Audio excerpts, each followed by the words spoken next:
नमस्कार मंडळी, मी सोनाली माझ्या यूट्यूब चॅनलमध्ये तुम्हा सर्वांचं मनापासून स्वागत करते। तर आज आपण बनवणार आहोत चमचमीत भरली ढोबळी।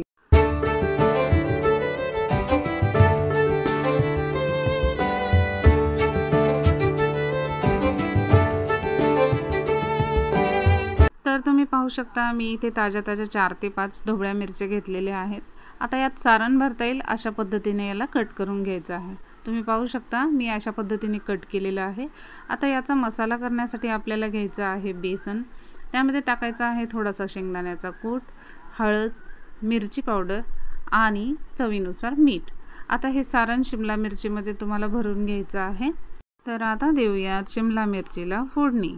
मी इथे गॅसवर कढई तापायला ठेवलेली आहे। तुम्ही पाहू शकता कढईमध्ये तेल टाकायचं आहे, थोडंसं जिरं छान फुललं की त्यामध्ये एक एक करून ही शिमला मिरची आपल्याला अशा पद्धतीने आधी उलटी ठेवायची आहे। अशा उलट्या ठेवल्या की यातला मसाला सांडत नाही आणि त्या मोकळ्या होत नाही। आता यावर 1 चमचा कांदा लसूण मसाला टाकायचा आहे आणि 1-2 मिनिटं झाकण ठेवून याला छानपैकी मंद आचेवर एक वाफ काढून घ्यायची आहे। साधारण 2 मिनिटांनंतर तुम्ही झाकण काढलं की पाहू शकता याला मस्त वाफ बसलेली आहे।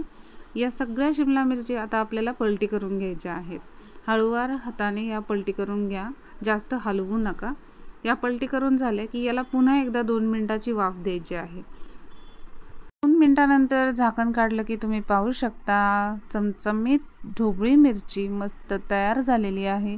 ही भरली ढोबळी तोंडाला चव देणारी आहे। उन्हाळ्याच्या दिवसामध्ये ही रेसिपी नक्की ट्राय करून बघा, तुमच्या तोंडाला नक्की चव येईल।